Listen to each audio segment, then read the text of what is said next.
gentlemen of the jury, we have presented copious, clear evidence that Eleanor Carlyle, who stands before you, is a vicious, multiple murderess, and one who shows not the slightest feeling of remorse.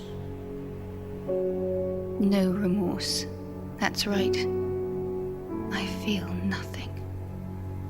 Why should I?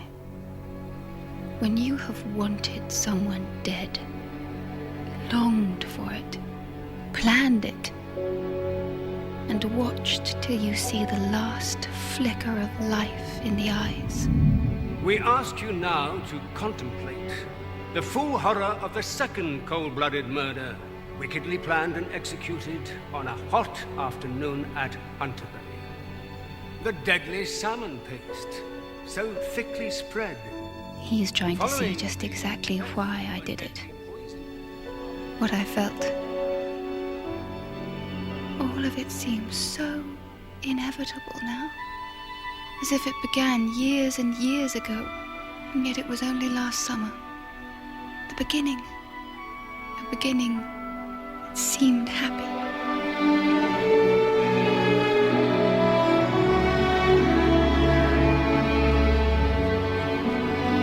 The rose is all right? They're lovely. Good. I try to be a respectable fiancé. And you are. Soon, even these extended lunch hours will be respectable. So, if I go to France for 2 weeks, you could meet me in a 2K. I'm a mile over there by then, all very respectable, and we'll be back for the Astor's autumn ball. How about it? Eleanor? Oh, it sounds perfect. There's something else on your mind today, isn't there? Oh, Roddy, you know me so well. Yes. Something arrived this morning. It's stupid, but I can't get it out of my mind. I'm intrigued. Is it a bill? After all, it's the height of summer when the fairies dance and all the nasty bills come tripping along. No. But I want to show it to you.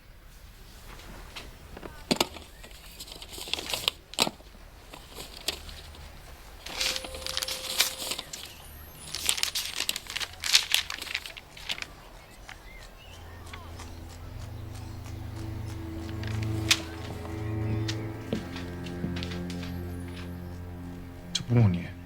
Someone's sucking up to your aunt in Hunterbury, so you and your fiancé get cut out of the will. The person may seem white as snow, but wants to cheat you both, and the old lady will die of another stroke any day. God. But it can't be true. It's just someone out to cause trouble. Yes. I'm sure you're right. It was quite a shock, though. We haven't been down there this month. So we should go. Because of this. No, not just this. You care for her. So do I, but the house matters. And think of the summers we spent there as children. She always said she wanted one of us to have it, which means both of us now are engaged. So what in heaven's name's wrong with making sure? Oh, Roddy, I'd love to go down. And it's settled.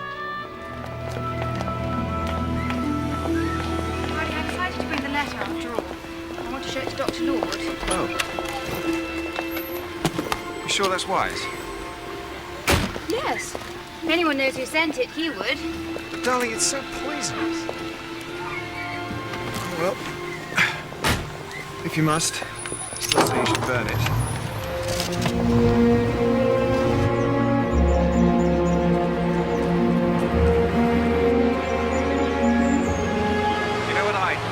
Sometime when we're married, living here together, we'll send all the servants away and do just exactly what we want. Yes. And what about your meals? We'll eat with our fingers by the fire. Yes. We won't allow anyone to disturb us. Just you and me and the wind in the trees.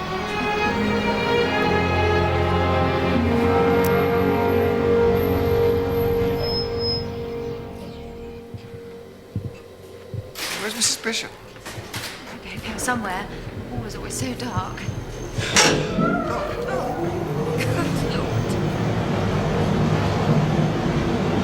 I never did get used to this lift. Such a shame she doesn't use it now. No, she doesn't even come out of her room anymore. Miss Carlyle, Mr. Winter, I'm so sorry. The nurses are coping well, though the last stroke did take your aunt so badly. And look, here's another great help. Just back from her studies in Germany. You must both remember Mary, of course, the gardener's daughter. Hello, Eleanor. Roddy. Hello, Mary. Well, it's been a while.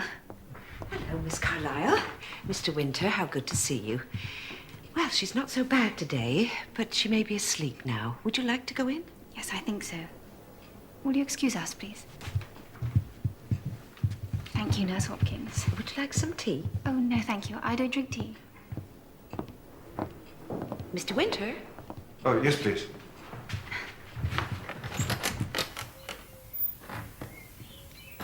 Eleanor!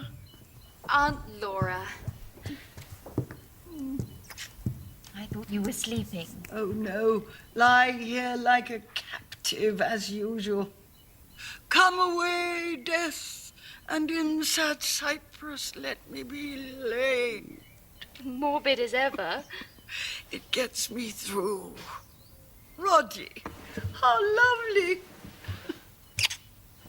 You know, I am so pleased you are engaged. And I know your parents would have been too. About time, I thought. It's wonderful to see you, Aunt Laura. You look fine. No, I don't. Now, Roddy, I'm quite sure you need some refreshment. And I want to have a little talk with your bride-to-be. Fine. I'll look in on you later. Now, don't go putting her off me, or I'll make a point of moving in here and wailing from your battlements.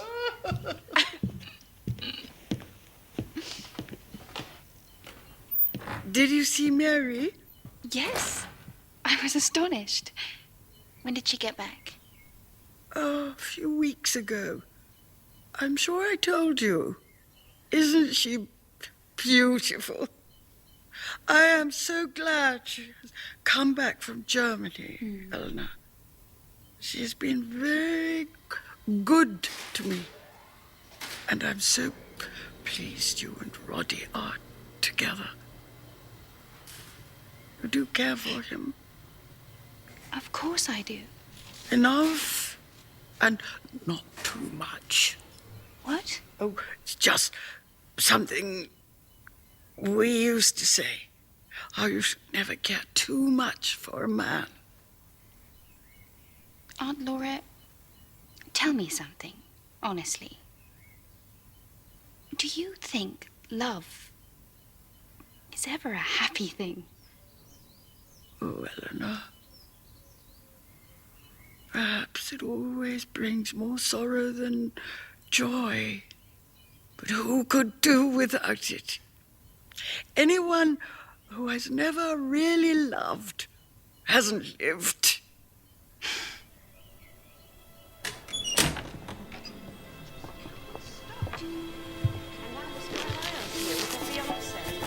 Miss Carlyle is still in with her now. Miss Carlyle, the niece? Is that right? Never was that sure about her, to be honest. No?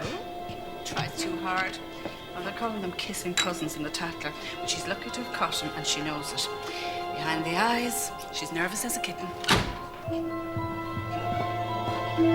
I remember I was dripping with sweat. I could hardly hold on. But you did. You got right to the top, didn't you? I think you must have lost your grip. I couldn't help it. My hands were slipping with the perspiration. And then you fell at my feet laughing. Oh, hello, Eleanor. We were just remembering the old times. Of course. We'll have lots to talk about. There's tea in the dining room.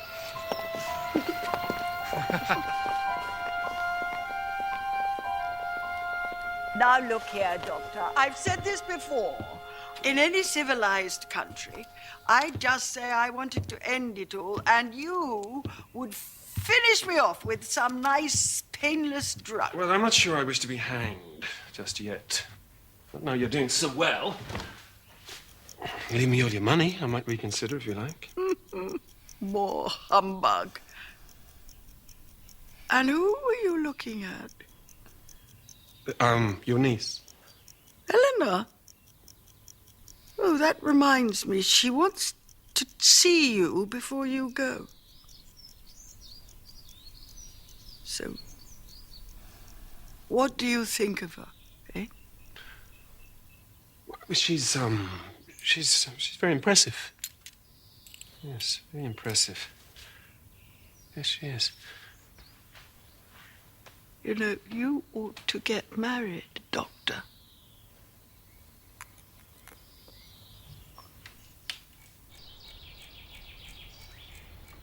I'm sorry. I just couldn't think of anyone else to take into our confidence. No, I'm flattered. But you're right, this is a horrible thing. I suppose it must be someone in the village. But who could the letter be referring to? Who has access to our aunt other than the nurses? Well, Ted Holick, the gardener, is up there. He helps carry the oxygen. Mrs. Bishop goes in, the vicar, myself. Mary Gerard is there a lot, of course. Nurse O'Brien lives in, and now, of course, Nurse Hopkins comes in every day, too. I suppose Mary is the newest here. Could somebody be jealous of her? Does she have a suitor? I don't think so. Though Ted Holick always did have a soft spot for her. It's probably nothing to do with her. I'm sorry. Somehow a thing like this just plays on your nerves. Just the idea of someone spying and trying to cause bad feeling. Yes, it's probably best forgotten. You have been kind, but it's idiotic of me to ask you to play detective. Shall we just burn it? No. Nobody need play detective. I know a real one. His name is Poirot. He's staying here a few days preparing evidence for a trial in Manbury.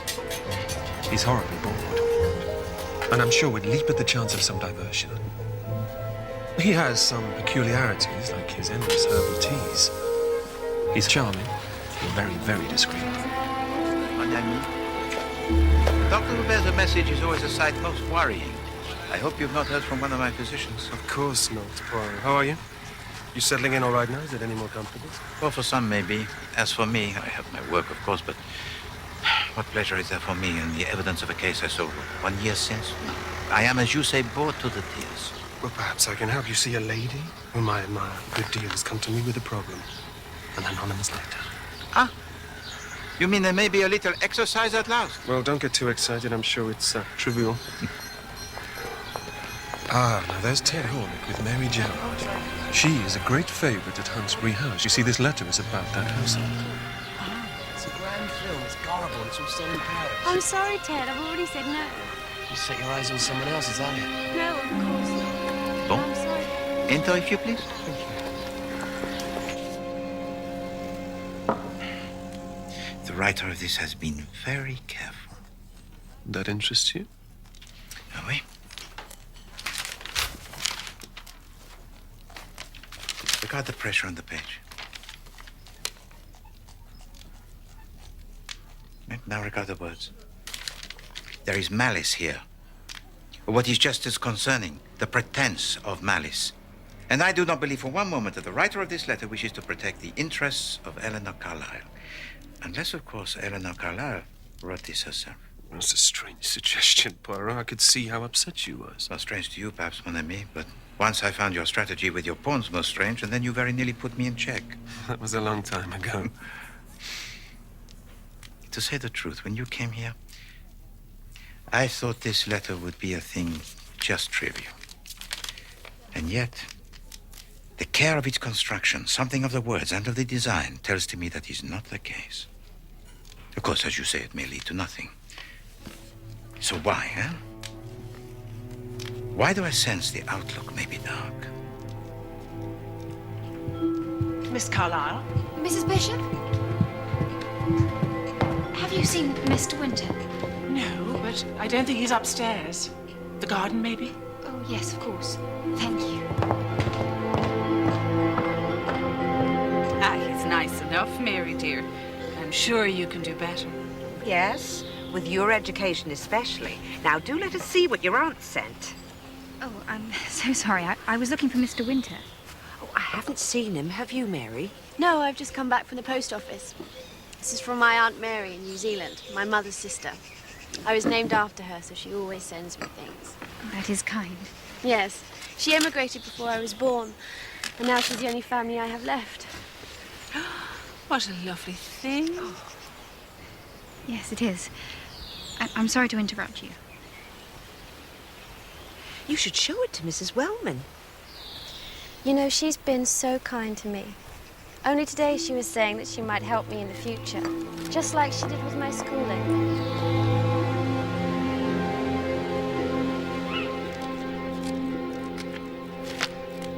Well, I suppose I'll look in on Aunt Laura before I go to bed. Of course. I'll sit here a little, and I could always come and tuck you in. Perhaps not tonight. Mrs. Bishop may be doing her rounds. There's time enough. All right. I'll let you rest tonight. So, how did you like meeting Mary again? What? Oh, yes, she's a sweet girl.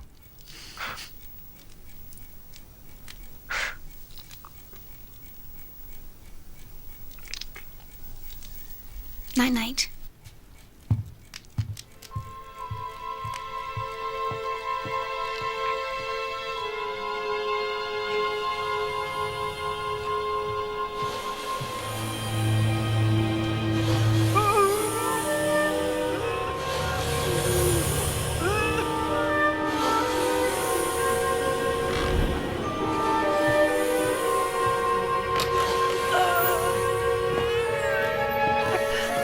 What are you doing? Eleanor. I was just making her more comfortable.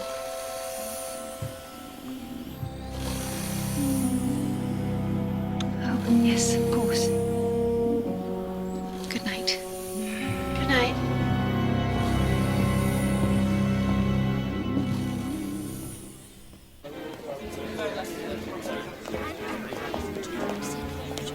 I shall.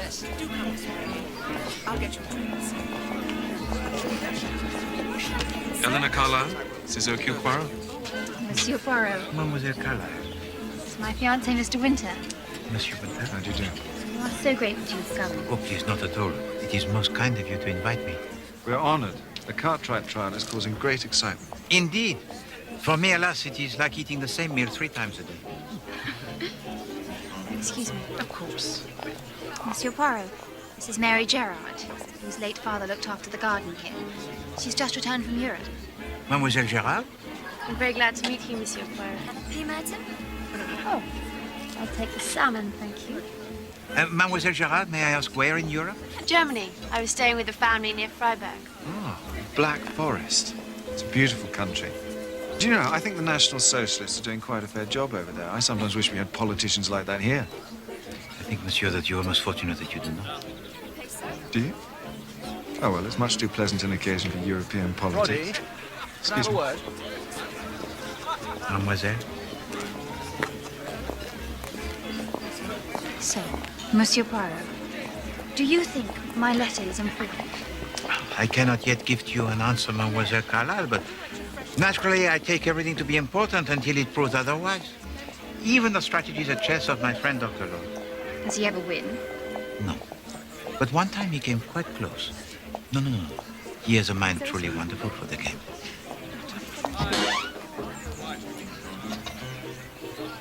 That is my aunt, Monsieur Poirot.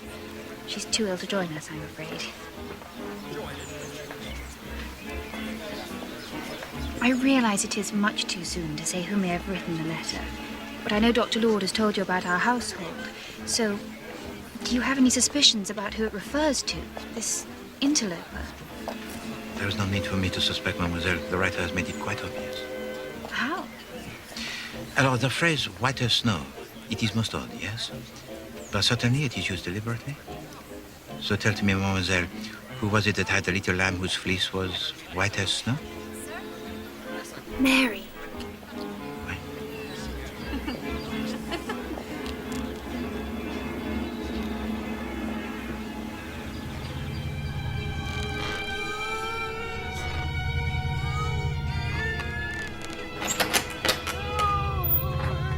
Mrs. Wellman, are you all right?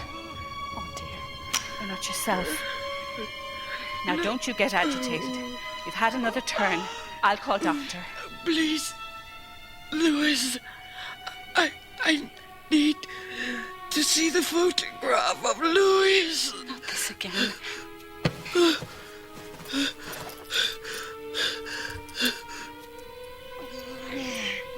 Please, I can't open your private things. I must get the doctor.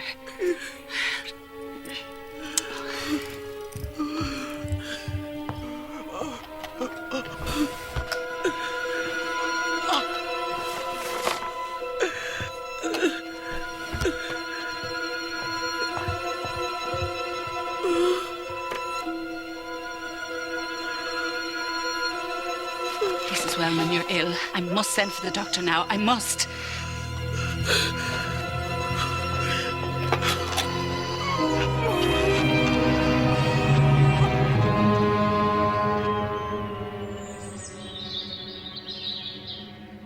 It's all right. Keep calm. Don't excite yourself. You want somebody to come? Your lawyer. You want your lawyer to come? Provision? You want to change something in your will, Aunt Laura? Related to Mary? Mary Gerard? I'll call the lawyers and Seddon should be here directly. Please don't worry yourself about it. That's right. Rest now. It will be done.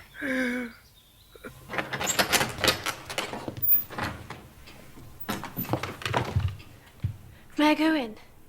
Oh, yes, of course. The doctor is there.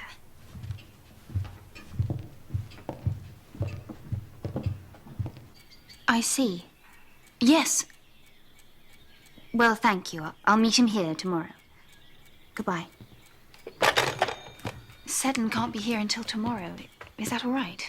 Yes, I think so. She's had another stroke, but I'm sure she has a little time yet. I've seen some improvement since last night.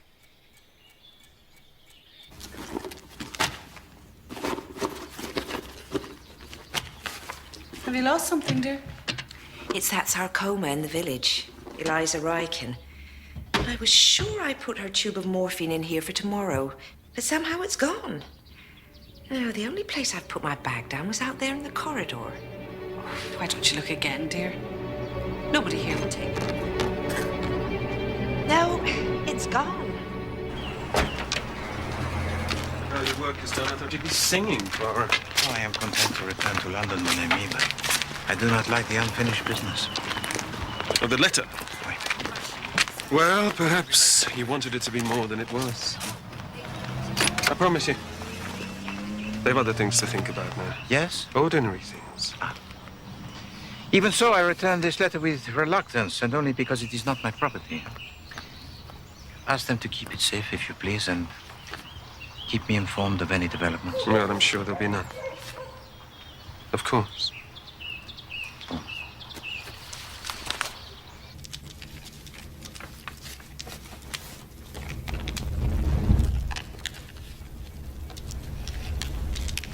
There was no sense in hanging on to it. Even your detective failed to get anywhere. But Roddy, he asked us to keep it safe. Well, no doubt to cover his own failure. He's gone now. We have more important things to think about. Thank God the doctor said she may come out of this. She'll be too gloomy. She wouldn't want that. No. It's just seeing her like this. I'm so tired, Roddy. I think I'm going to go to bed early. What are you going to do? Oh, I'll let you sleep. You look all in. I'll just play some billiards or something before I go up.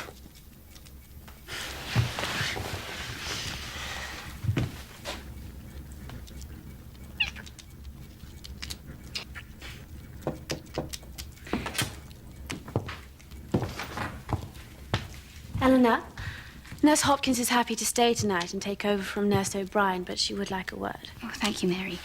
Are you off home now, or...? Well, I'd really like to stay. Of course. If you want to stay close by, you can use the room at the end. My aunt would like that. Thank you.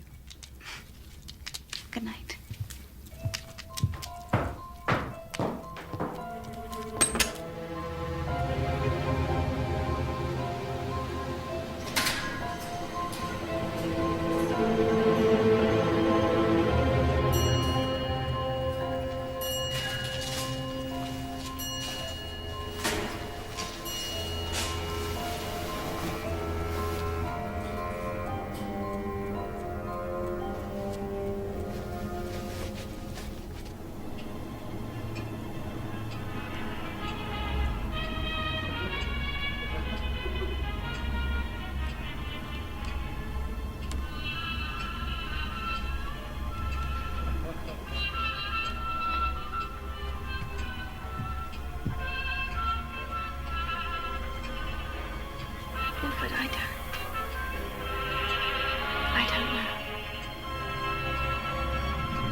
Carlyle.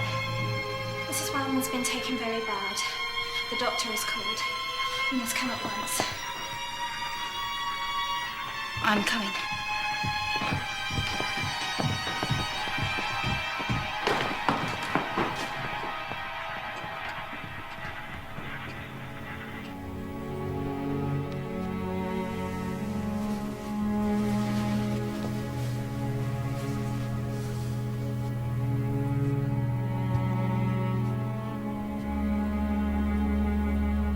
Sorry. Would it have been painful? No, absolutely not. Sometimes you have a sudden relapse like that. It's very quick. And in its way, it's a mercy. You must take all the consolation you can from that.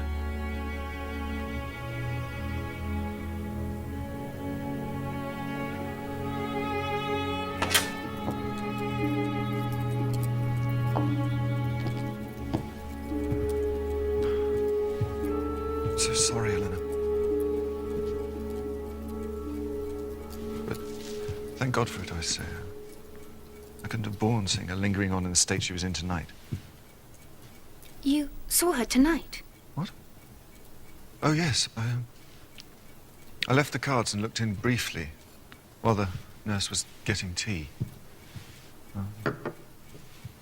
She was lying there, breathing so hard. I hated seeing her like that. It's probably why I felt so strange all evening. I know I wasn't really myself. No?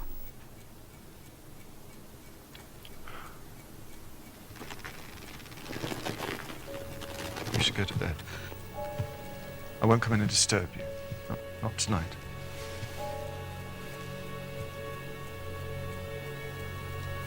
Good night, Roddy.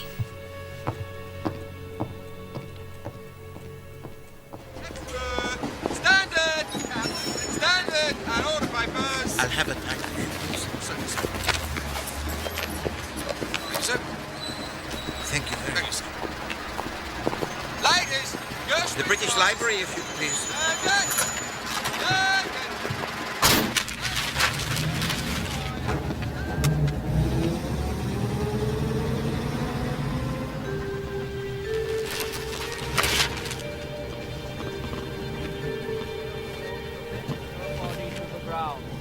Earth to earth, ashes to ashes, dust to dust, in the sure and certain hope of the resurrection to eternal life. Amen.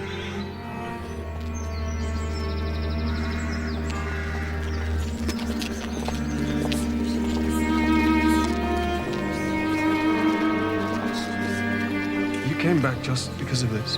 Yes, I did. It was quite sudden, but I was probably unduly optimistic in my diagnosis. Sometimes they change quickly. She had another stroke. It affected her very badly. So you see the letter, it was correct. It said that she would die after another stroke. Well, yes, that's true, but given the severity of the first stroke, it's hardly remarkable. Poirot, I think you may be overreacting. There was no murder. Please to be honest with me. In your profession as a doctor, this is your true opinion. Yes, it is. And I have to ask you to honor it as a friend. So you give to me no choice? I don't want to see people upset. When will you go back? I'm not going back. I intend to stay a little. And perhaps we can play some chess.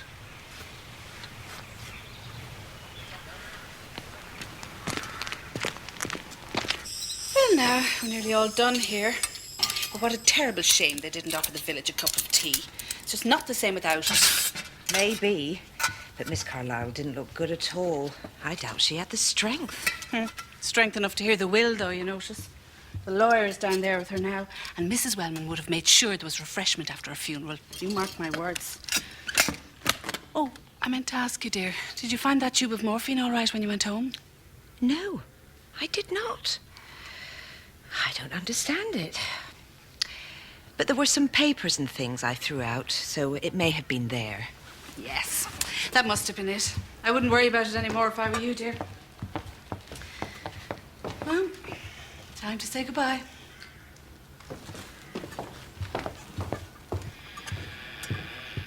Again, I'm very sorry for what happened, Miss Carlyle, Mr. Winter. And I count it a great pity she didn't summon me earlier.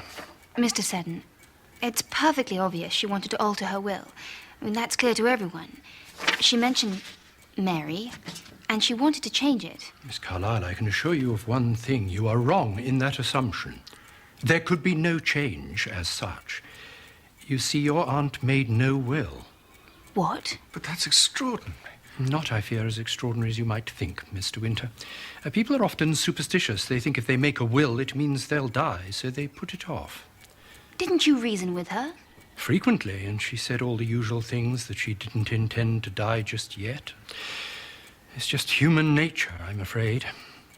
People will go on avoiding a thing in their personal life which is distasteful to them. So the upshot is very simple. Since your aunt died with no bequests, no will, no settlements or trusts, everything, including this house, goes to her next of kin, which, of course, is you, her niece, Eleanor Carlyle. Everything? Well, apart from death duties, the estate will still be substantial. No, Eleanor, you should have it all. I don't want you to think otherwise. It's your right. But, Roddy, we said it didn't matter who was left the money since we were to be married. Do you remember? Yes. But are we? I thought that was the idea. Of course, if you've got other plans now... Roddy, can't you be honest? Sorry, I don't know what's happened to me. I do. It's Mary, isn't it? I saw you. God, something happened when I first arrived here, when we were in the garden. I don't know what. Isn't it obvious? Every time you look at her, I see it in your face. I didn't want to feel like this. I was quite happy. I was upset, all decent, reasonable things. Love isn't reasonable.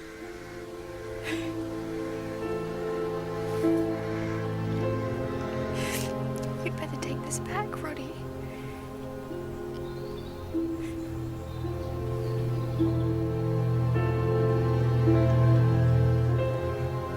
Will she marry you?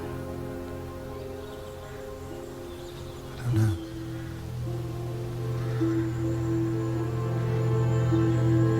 I'll give it time. Take the fortnight in France. Clear your head.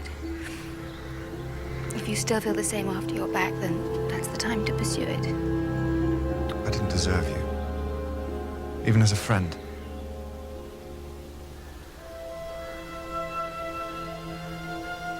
Sometimes it's all like a dream. As if I might wake up and find she wasn't there. But she is there.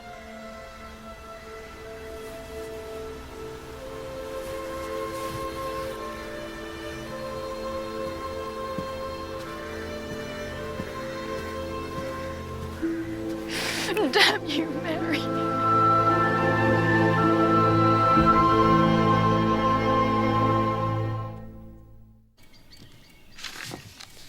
Ah, Mary. Sit down, please. Thank you. So what are your plans now? Do you intend to go away? Not directly. I still have to clear out my parents' things from the lodge house. That'll take me a few days. I've been putting it off ever since I got back. As you know, Mary, my aunt always took a great interest in you. Yes, she was very kind. You will be aware that she made no will. I have thought about that last day a good deal, and it seems to me that if she had lived, she would have wanted to make several legacies. Of course, I've made provision for the servants, but you don't quite come into that class. I'm sure she would have wanted to make some contribution for your future. Therefore, I am arranging, as soon as probate is granted, to advance you £7,000. That sum to be yours, to do with absolutely as you please. Thank you. It was quite a surprise that she left no will, but then many people don't. Yes, I only made one myself this year. A will? Oh, Nurse O'Brien thinks everyone should. I have my aunt in New Zealand, so I named her. You've been so kind. It was my aunt's wish. Well, that's all I think.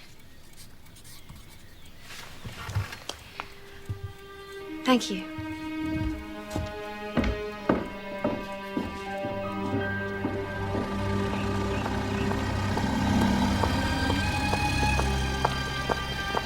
Bonjour, Mademoiselle Gerard. Hello. You're in a hurry?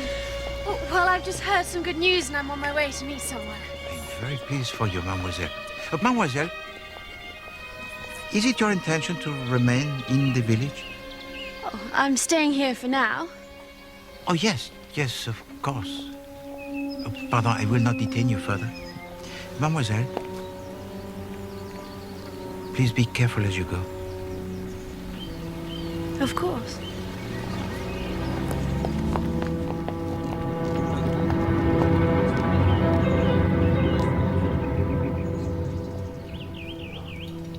That's a great piece of luck for you, Mary. It was good of Miss Carlyle to do the right thing. She didn't... Well, she didn't look very pleased about it. Hardly surprising after what happened with you and Mr. Winter now, is it, dear? Nurse, that's hardly our business. Oh, sorry, dear, but the whole village must be talking about it. I didn't lead him on. Ah, but has he made you an offer? The truth is, he's indicated. Oh, well, there you are now. Isn't that romantic? Excuse me. I do hope it's all right. You wonder if it won't hurt her in the end. I know. And that family at the house has not always been lucky in love.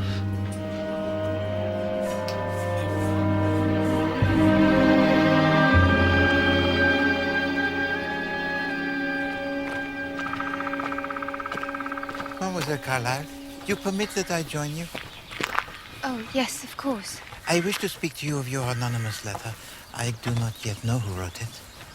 Oh, the letter. Oui. Oh, so much has happened. I'd quite forgotten. I'm afraid, Monsieur Poirot, the letter is destroyed. It doesn't matter who sent it now. We'll never know anyway. Mademoiselle Carlyle, it is no matter if the letter is destroyed. It is in here. And I said I did not yet know. I did not say never. So please, to extend to me the courtesy of having some confidence in my skills. Oh, I'm sorry, Monsieur Poirot. The truth is, I'm a little distracted. I'm sure you've heard that my engagement is ended. I'm sure the whole village is talking about it. Oh, yes, of course, I was very sorry to hear it. If you permit, mademoiselle, I extend to you my utmost sympathy. I can understand the ache of the heart. It is a place very lonely. Thank you. It is certainly hard when the accident of another person's return, of another person's beauty, suddenly destroys your life. D'accord. But then a man who is swayed by such things is not likely to be constant. Is that not so? That is not so. It's only her. Nobody else could have changed him. Nobody. Mary's destroyed everything. And I can't help it, Monsieur Poirot, but I just wish... I wish so much that she was dead.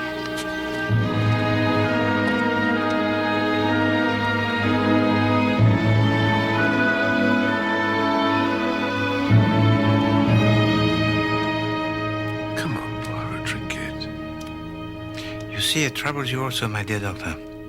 To the glass it is poured, it is perfect in every way, and yet I choose not to drink. I wait, and this troubles you. What are you thinking? About action that is uncompleted. Action that is suspended. Like this. Pouring without drinking, and yet surely once it is poured, it will be drunk, eh? But no.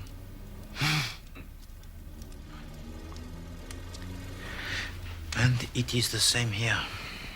For crime, it can be like this also. You questioned me for staying here. But sometimes, as in the case of your letter, I see a pattern. I see a color. I sense in my heart the inevitability. And yet, what can I, Poirot, do? Nothing. For the glass sits on the table, waiting for someone to drink.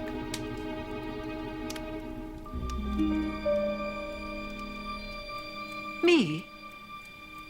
The cook and the maids have taken a week, as you asked them, but I don't require time off. And you shouldn't be alone in the house. It's not right. Mrs. Bishop, I just want to go quietly through my aunt's things. I don't need anyone, you see. I'm almost certainly going to sell. The other servants wondered if that would be the case. Naturally, we had hoped. Yes, I had hoped too.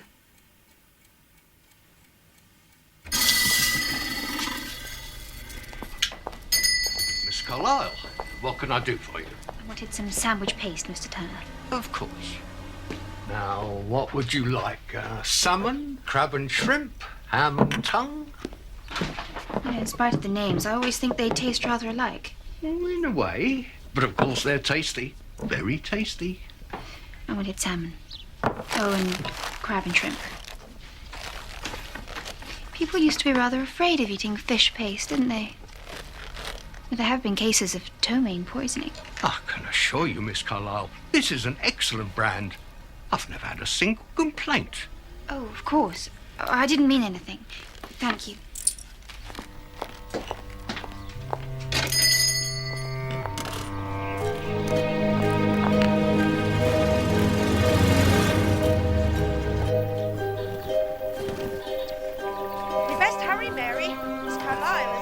Us for lunch. All right, that's the last of the living room cleared.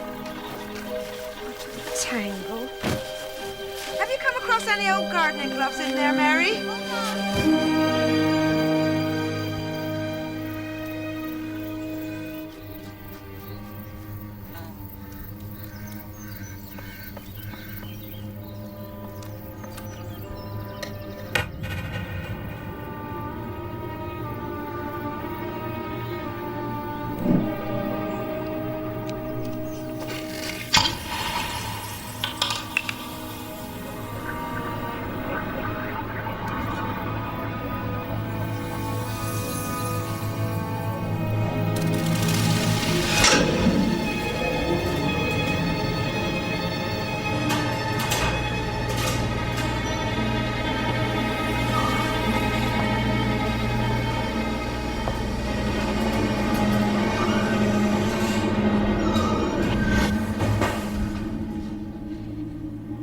Hello?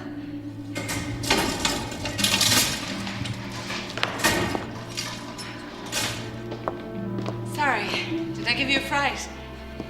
I was just getting my other ape. Of course. I'm making sandwiches.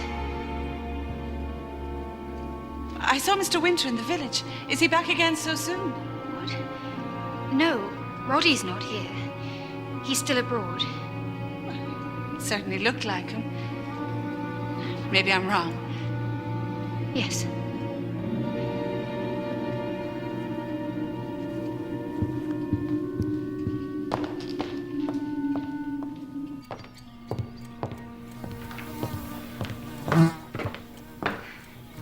I'm sorry, there seem to be rather a lot of flies around. The salmon is for you, Mary. It's nearest. Thank you.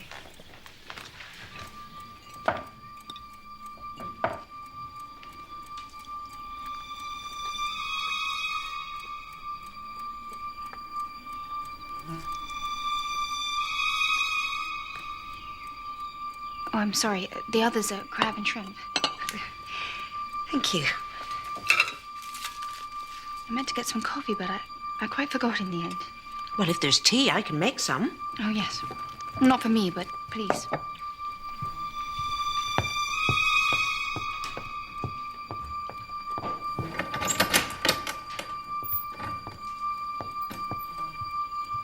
Polly put the kettle on. Remember, we used to sing that when we were children. Yes, I do.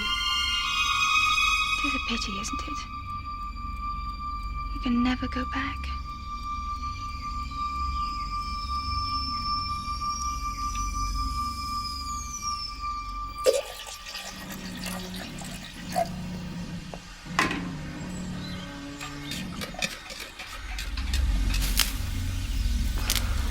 Here we are.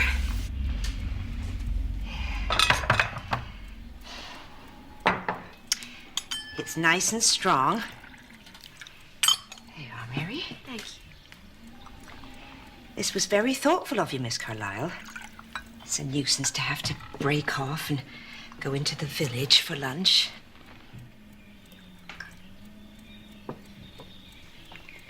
Are you all right, Mary? It's just the sandwich was rather bitter. I hope the paste was all right.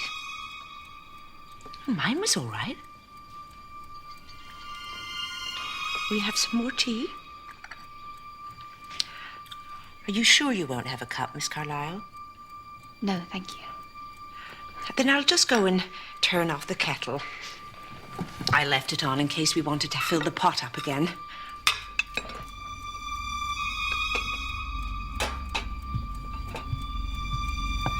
Mary. Yes? Nothing.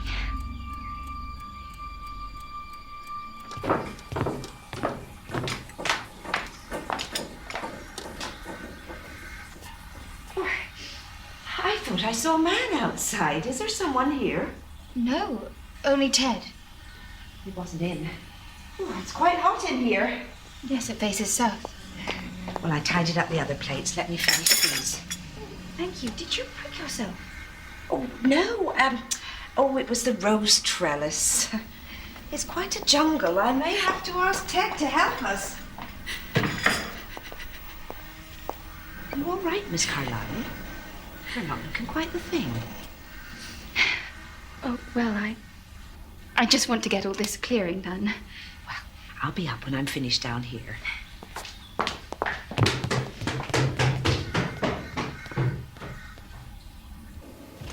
So it's Nellie and Mrs. Markinson for these. And that poor creature at Ivy Cottage who's not quite all there could have some of the night things. This'll be a godsend to them. I think I'll take them there myself while Mary gets on at the lodge. She's gone back there, has she? Mary? No, I left her in the library. Well, that was ages ago. What's she been doing? Mary? Mary? Oh, why, she's fallen asleep. Come on, my girl. Wake up. Mary? Mary? Oh. Mary? I'll have to call Dr. Lord this moment. What's the matter? The matter? This girl is near death. I think she's been poisoned.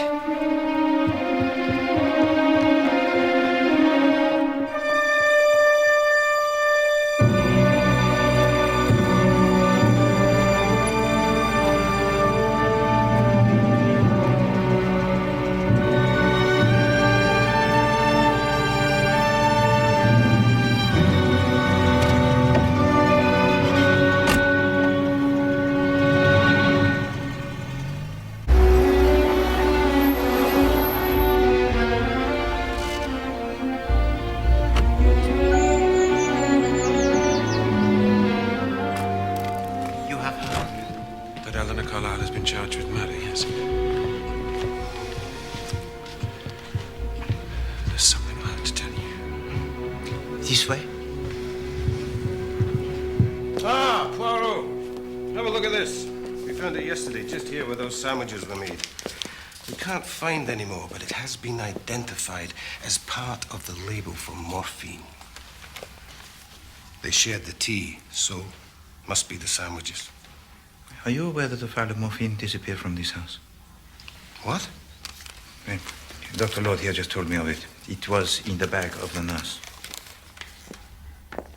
I'm sure the nurses will confirm it. So, Miss Carlyle had ample opportunity to take it and use it. And her motive is clear. She was distraught that her fiancé had abandoned her for the deceased. Of course, there are some difficulties, like the fact they all ate the sandwiches. It is scarcely a difficulty if you read the statements. Yes, they all ate the sandwiches, but the poison, it only needed to be in one. And the favorite of Mary Gerard, as Eleanor Carlyle herself testifies, it was the salmon. Then that's how it was done. Then there's your anonymous letter. Huh? That doesn't really fit. Why not? Let us suppose that Eleanor Carlyle was most anxious about the return of Mary Gerard, for there is much talk of her beauty. And she knows that her fiancé and Mary were close in the past and that they were bound to meet together here. So Eleanor Carlyle herself writes the anonymous letter, hoping to turn him against Mary. She wishes him to think that she is a girl out for what she can get. But it does not work. She loses him. And so she is driven to a crime far more desperate. Well, how could she hope to get away with it? My dear doctor, I am describing a crime of passion. Poirot, how could you do that?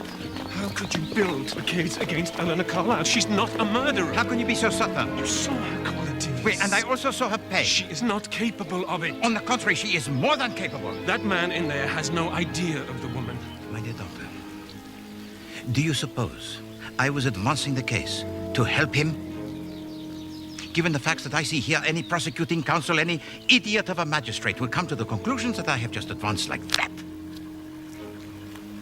And I think that it is fair to say that you are partial. I don't deny it. But she didn't do this. Please, I'm begging you, help me find the truth. My dear doctor, you ask for my help, but I do not think you have been completely honest with me. I still have my suspicions about the death of Laura Wellman, and I'm going to ask the police to exhume her body. And so I ask you again to tell me truthfully, what will they find? I don't know.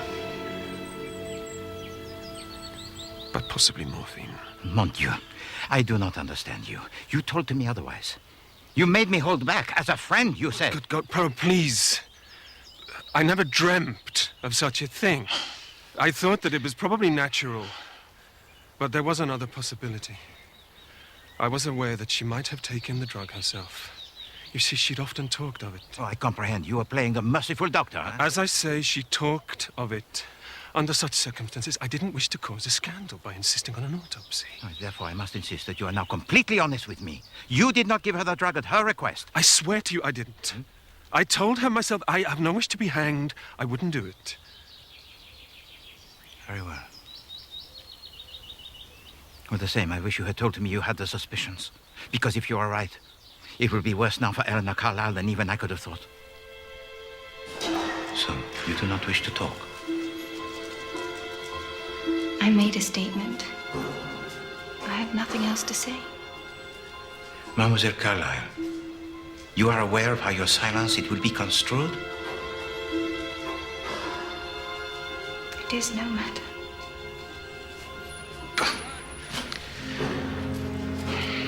It's such a shock, I can tell you. Now, we'll have some tea. Yes. Like I told the police, Monsieur Poirot, Miss Carlyle was so strange, very strange in her manner. I'd thought it for days, but that afternoon she was downright odd. Talking as if she didn't know what she was saying, and her eyes so bright and queer. And you said that, but she looked guilty? Oh, yes, she was trembling before and afterwards. It was as if she'd been caught out. And those sandwiches that she made, did they look the same? Well, they were not on different bread? No, definitely not. White bread looked very much the same. But Mary had the salmon and we had the crab. And when I think of how poor Mary was when we found her, she was one of the most beautiful girls I ever saw, Mr. Poirot. And not stuck up as she could have been. The old lady had taken a tremendous fancy to her. Surprising, perhaps. Oh, that depends. Might be quite natural in one way. And surely it does an elderly person good to have a young face about. I see. And there's nothing else, huh? Nothing else at all that you can tell to me about Mary Gerard? I don't know of anything. No, Mary was not poisoned before she came here. How could she have walked from the lodge? No. Without doubt, Mary was poisoned in this room. Both she and Nurse Hopkins shared the tea, so? It must have been the sandwiches. But Poirot, somebody could easily have entered in here and tampered with them. There was a figure in the garden out there, but perhaps it was somebody from Mary's past. Or what is more likely, someone we know. I made a statement to the police, Mr. Poirot. I wasn't around this side of the house at all that day.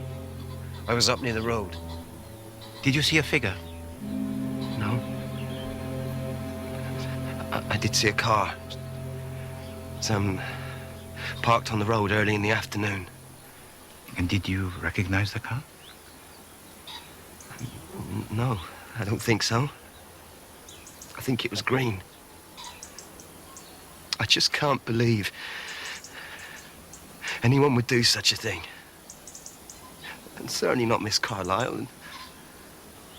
Tell me, Monsieur Horlick, you were fond of Mary, were you not? Everyone knows that. It wasn't the same when she came back from abroad. But did she have any enemies? Not that I know. She was always a bit different. People liked her. Then after she came back, nobody knew her so well. And why is that? She was just changed. Not stuck up exactly, just, not one of us anymore.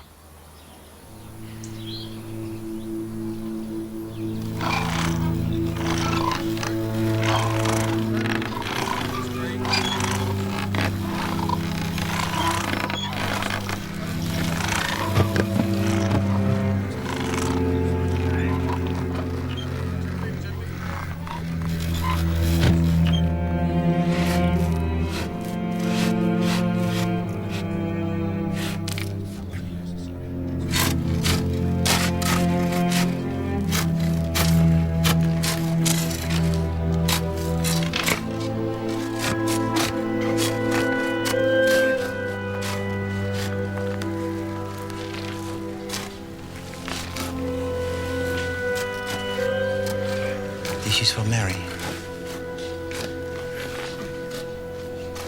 But she is in her grave, and oh, the difference to me.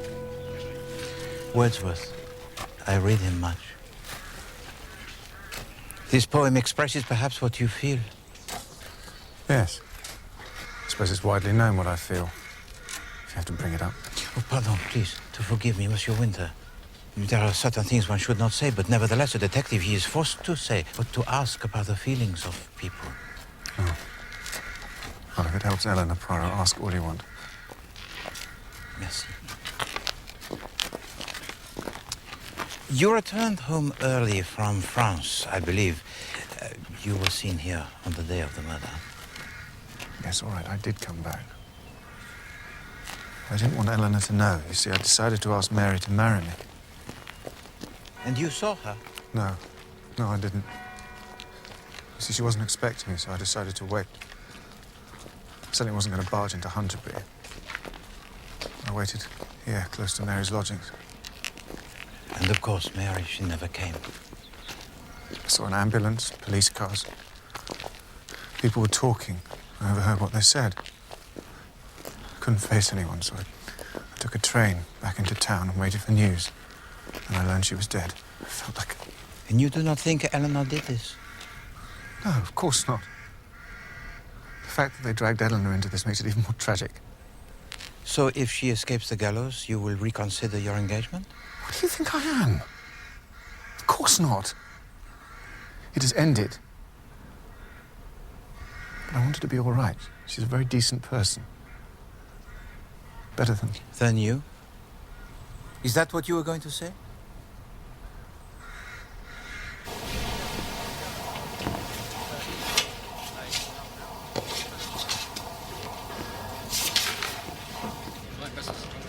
No doubt at all, Poirot. Several ounces of morphine were found in her body. It was administered on the day she died.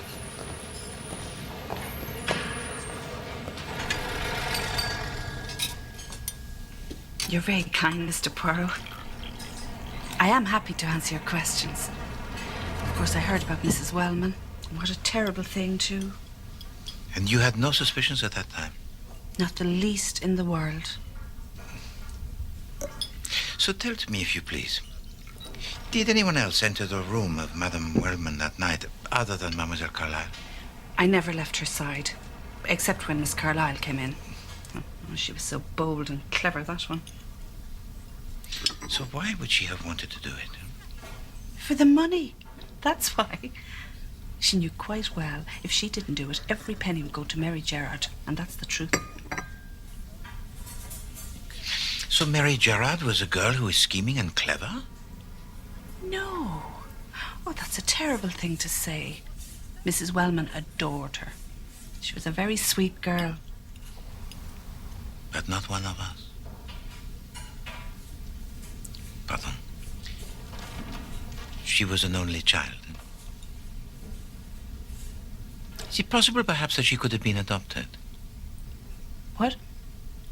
No, certainly not. I must say, this is a lovely cake. She made a will, is that correct? Awful. Awful to think of it now. Nurse Hopkins and I advised her it was a good thing to do. We thought she should, since she had expectations. I wish we'd never mentioned it now, I do. So the £7,000 goes to an aunt. She has no other family here? Just her mother's sister is nursing out in New Zealand. I've written to the old lady, and what a terrible shock it will be, too. So will Miss Carlyle be hanged?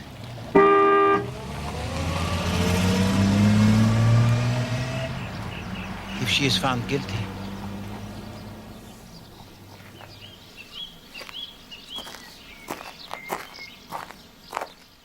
Mrs. Wellman, whose money went to Eleanor Carlyle, was murdered by morphine. Mary Gerard, who came between Eleanor Carlyle and her fiancé, was murdered by morphine. And nobody in the world had the slightest motive to commit these murders other than the accused. No one had the slightest opportunity other than the accused. And this vengeful woman, who openly wished her victim dead to more than one witness, never expressed the slightest remorse.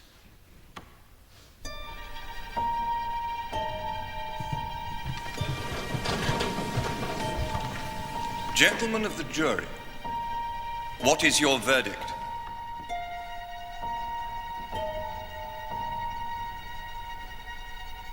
Guilty.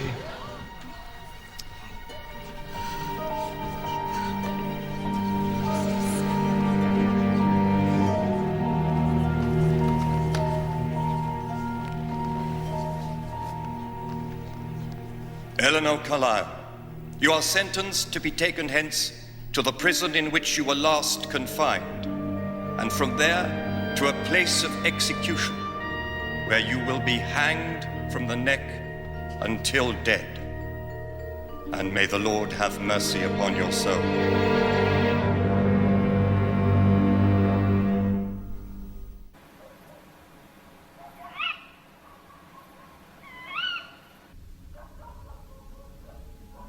Monsieur Poirot?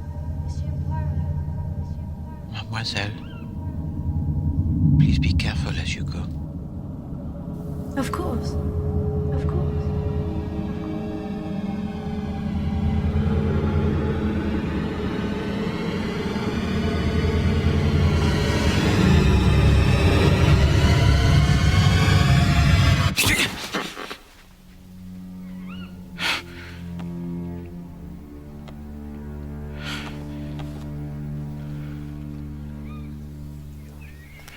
I will admit I have not been sleeping very well.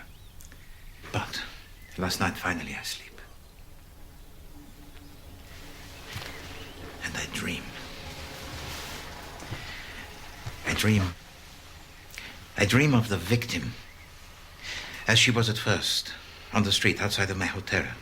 A girl so lovely, the favorite of Madame Wellman, a girl who is liked by everyone, and yet she's still a mystery. And then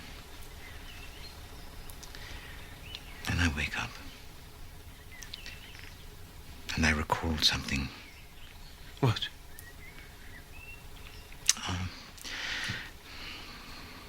It is a detail. In fact, it is half a detail, 1/20th of a detail. But yes, my friend, it worries me. Something that the nurse Hopkins said concerning Mary. What about her? Yes, what about her? What is behind her? You're not making sense. And suddenly I see that there is something that the good nurse Hopkins, she does not wish me to know, that she thinks has no bearing on the crime, but I believe that it may. Well, surely she would realize that. No, my dear doctor, Nurse Hopkins is a woman of high intelligence within her limitations, but her intellect is hardly equal to that of mine. She might not see it, but Hercule Poirot, he would. And suddenly there raises in my mind so many questions. No, I was right before. Something here is crooked. But, doctor, time is short. There is something I need from you. It is a book. How does he call itself? A book which describes the various medicines you prescribe? A formulary? Oui, c'est ça. I must borrow it.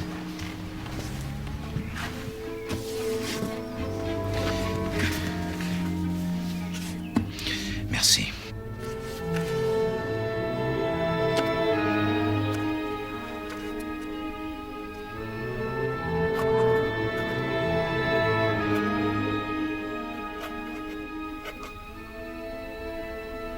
When I visited you before, I said it was surprising how Madame Wellman favored Mary Gerard. You said it was only natural.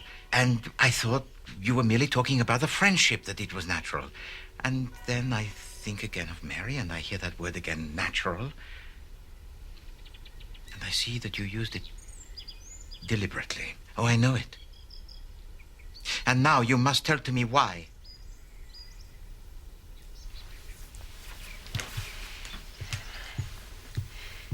Nurse O'Brien and I had both heard the old lady crying out about something in her past.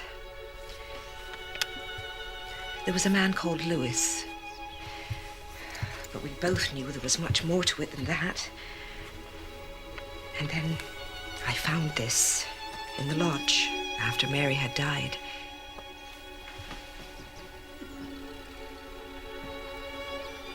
It is Madame Wellman, huh?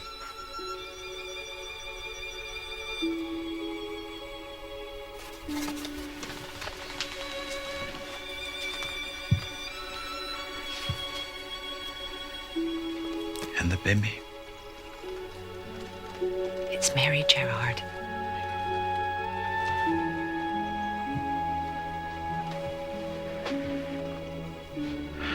So Mary was the illegitimate daughter of Madame Wellman. It's a sad story, as you'll see from the letter. The man couldn't marry her. He had his own family. Sometime later, he was killed on the Western Front. The Gerards had no children.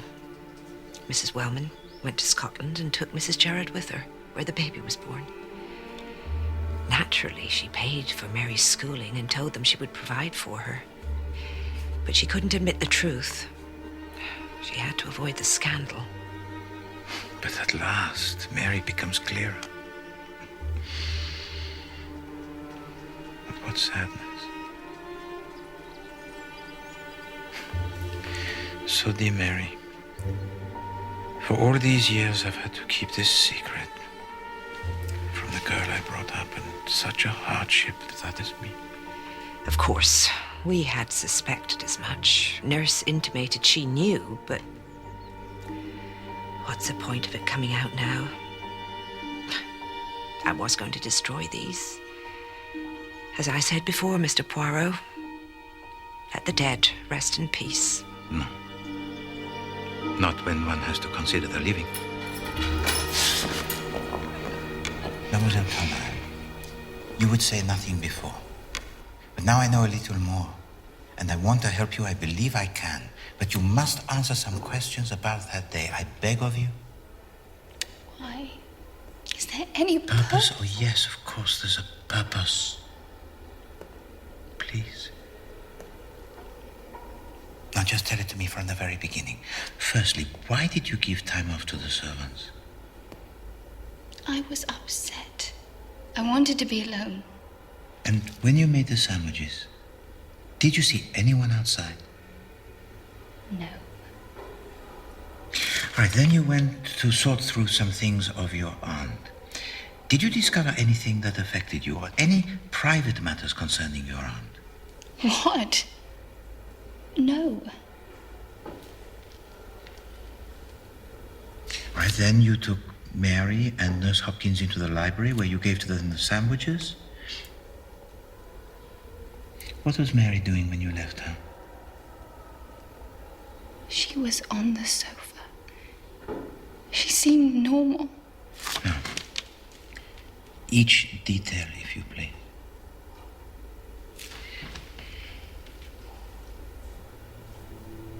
I went down to the pantry. Nurse was there doing the washing up. She said she'd seen a man in the garden. I didn't see anything. So what then did you talk of? I don't know. Oh, yes, the rose trellis by the lodge. She had a mark on her arm where the thorn had scratched her. And then it all came back to me, all of it. How when we were children, Roddy and I kept having this quarrel about the War of the Roses. He liked the white rose. I said they weren't real because they didn't even smell.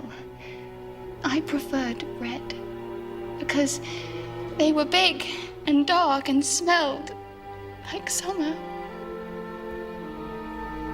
And I realized something, yes, I did. There was no reason to kill Mary. Because Roddy would never have stayed with me. When I went back. When you went back, Mary was dying. You might as well ask me then, did I intend to kill Mary Gerard? No. No, mademoiselle. Now, please, do forgive me. I have very little time. You have told to me all that I need. And there are some things I still do not wish to know.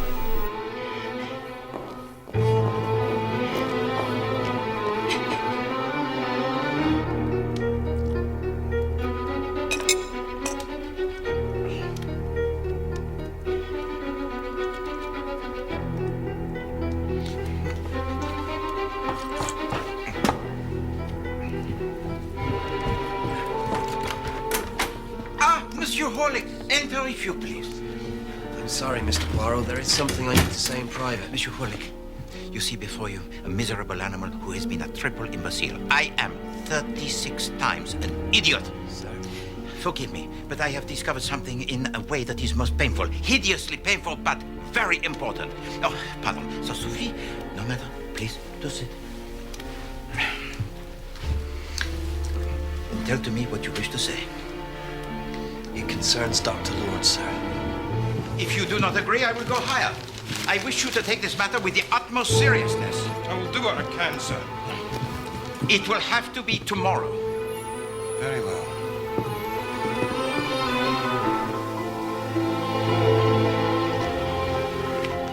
Poirot, you realize we have less than a day and a night. Why did you ask me here?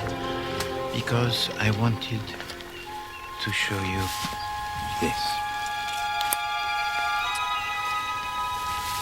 The saffron rose. So, isn't that Mr. Winter? Oui. What is going on? What did Eleanor say? I will tell it to you. She told me of a quarrel a long time ago, and how she and Monsieur Winter were on different sides. And it made it very clear to me, mon ami, how she fell in love a long time ago with a man who could not return her feeling. And so, Doctor, I began to see through all the lies that have been told to me. Who has lied to you? Everyone. Particularly you. But at last the matter, it is almost concluded, for I have made a trap. Shall we go back to the house? I had the message from the inspector, Poirot, but can you tell me what this is all about? It strikes me as very unpleasant. I never wanted to see this room again. I'm not surprised. What does that mean? Gentlemen, please. I have concluded that nothing in this matter is what it seems. Firstly, we have heard that on the day of the murder, there was seen lurking in the garden a man who was very tall and who resembled you, Monsieur Winter. I told you I never came here. So would you be surprised to learn of the will of Mademoiselle Carlyle? I established it last night, that it leaves everything to you. I swear I had no idea. So perhaps you stood outside and observed her making the sandwiches and thought that they were for her. Alors, if she died, you would be a man very rich. This is outrageous. I told you I never came into the grounds. However, if she was hanged, you would be equally rich. So, let us assume, as did the trial, that the murder, it was successful. It is easy to imagine you or another being aware that Eleanor Carlyle intended to invite Mary Gerard here, and also to know that the preference of Mary was for the salmon paste. Now, both of these things, they were well known. Are you including me? I include everyone. Now, this person has the file of morphine, and the chance it comes. And this is what he finds. The sandwiches. One of salmon paste, the other two of shrimp and crab. Alors, our murderer approaches the sandwiches. And at once he observes that the color and the texture are identical. So which one is the salmon paste, huh?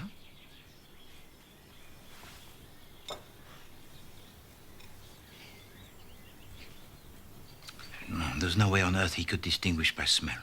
So what can this person do? I am afraid that there is only one thing he can do. He tastes.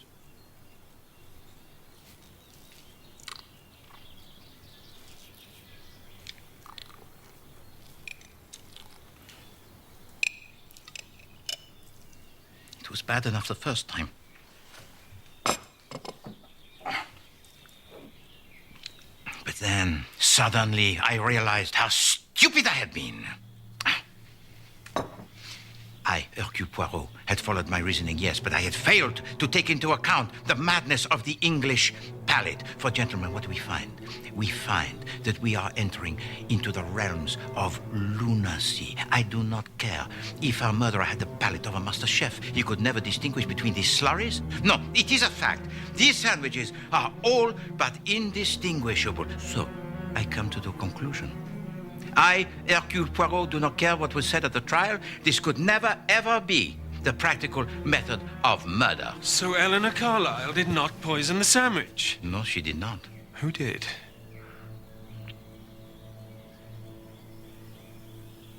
Nobody. You say it was an accident? No, she was murdered. But not by these disgusting sandwiches. I said just now that everyone had lied to me, huh? Oh, for example, the man that Nurse Hopkins saw outside here. She was lying? No. Indeed, she was not. And you know that, Dr. Lord, because you are aware of who it was. It was you. Monsieur Horlick recognized your car, but did not want to say so in front of you. So last night he came to the hotel to tell it to me. So here is yet another lie, huh? But why? Was it because you feared for Eleanor Carlyle? Was it your heart I could forgive? Or something much more sinister? All right. I would have done anything to protect her. I was just a fool to think I could deceive you. Well, either a fool or something worse. Please to remain. I will return.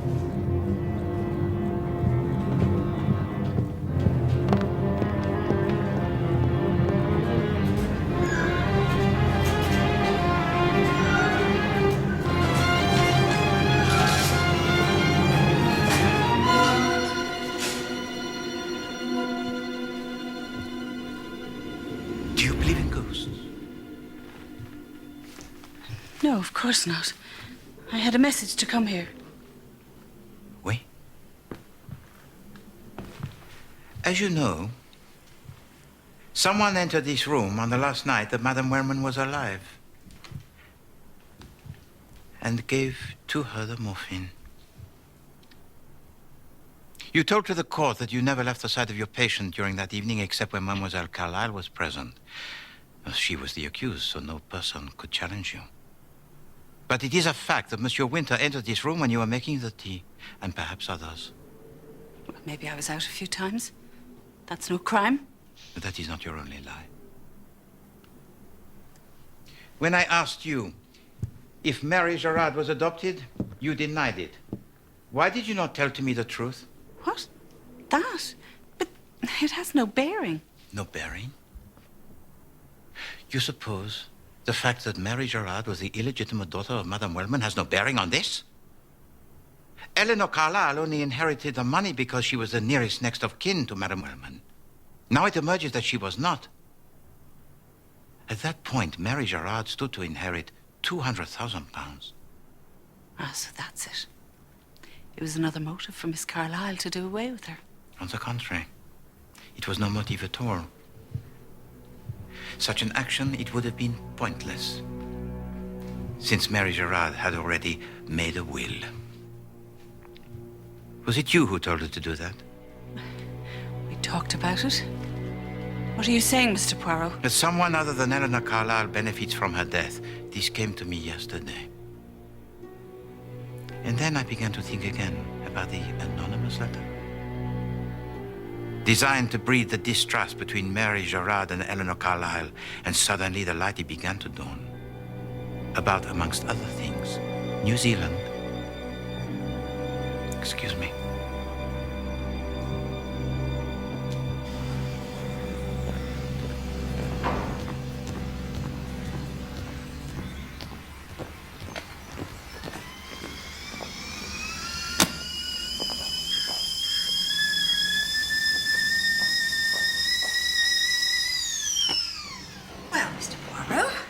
So long as you wanted me here, I thought I'd make us a cup of tea. Oh, thank you. You are most kind. And now perhaps you'll please tell me what this is about? The truth is, Nurse Hopkins, I brought you here to talk to you about this rose. It is a rose on the trellis at the lodge. You were pricked, I believe, by its thorn. Yes. But as you can quite well regard, the Zafran rose, it has no thorn. Well, then it was a nail from the trellis. I thought it was a thorn. And sharp enough, too. Your tea. Merci. Quite so. A mistake.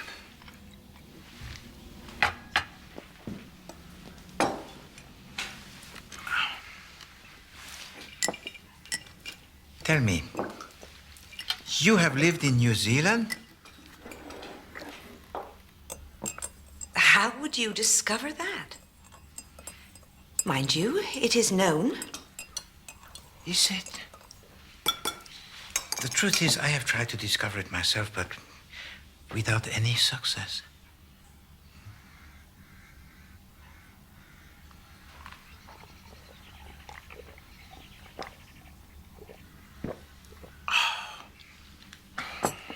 It little matters. But I did have a little more success in discovering your real name. Your first name is Mary, the same as Mary Gerard.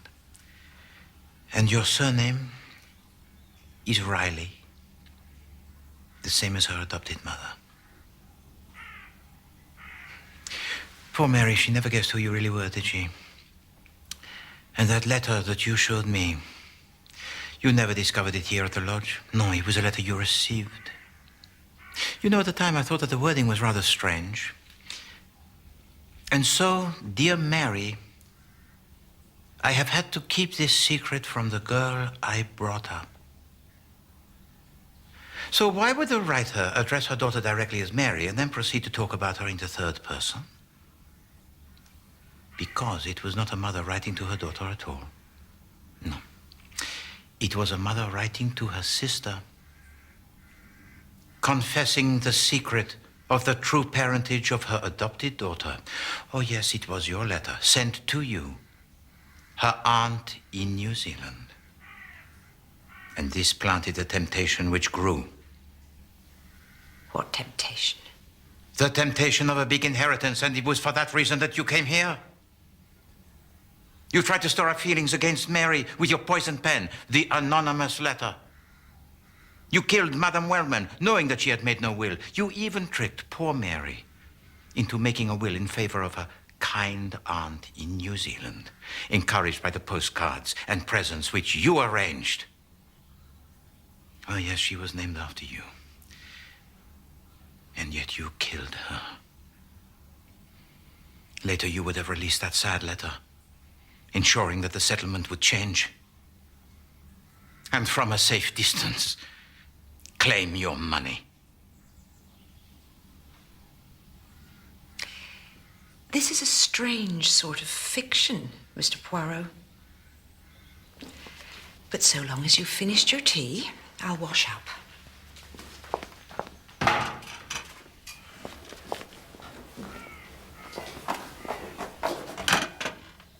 But I still worried about the scrap of label that they discovered here. Oh, certainly, it said morphine. But there was one bit that did not quite fit. The small M. Why not the capital? And eventually I realized that it was only part of the name of the drug that they discovered. It was incomplete, and not one for morphine at all. And I searched and searched. And at last, I discovered a drug of great interest. Apomorphine. An emetic. Yes, an emetic, Mr. Poirot. Apomorphine makes you vomit.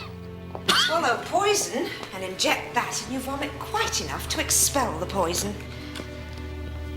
And so it was the tea. You poisoned it. You drank it with Mary.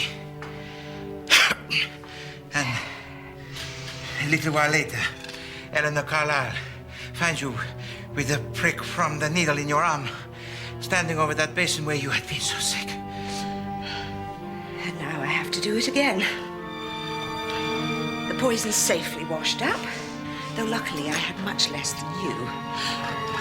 Not morphine this time. Something nastier. But nobody will quite know how it entered your system. And there's no trace of it. Oh, but my dear lady, there is. You see, I hate and always have hated tea.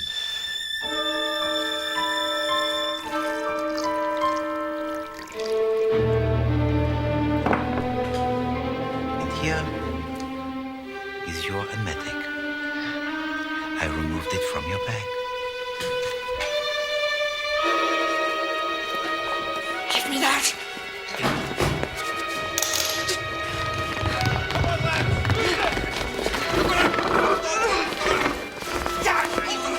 You filthy foreigner! There was no way they could have found out then! Poirot, come now. We have a car waiting. We need to hurry. There's no time to waste. And Dr. Lord also, if you please. I think you will be needed. Monsieur Winter?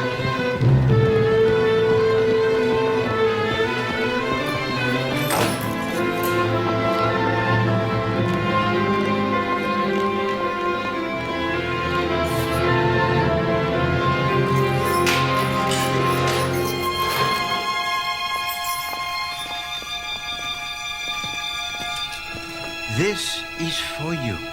It is from the lodge, and it saved your life. You have been acquitted. You are free to go. But... Now, there is someone outside who will explain to you everything, amongst other things, who it was who wrote to you your letter. And it is to him that you should give the thanks.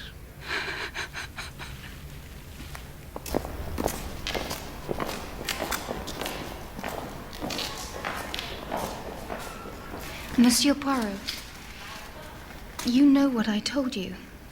Mademoiselle Carlyle, wanting a death is no crime. Bon. Now go.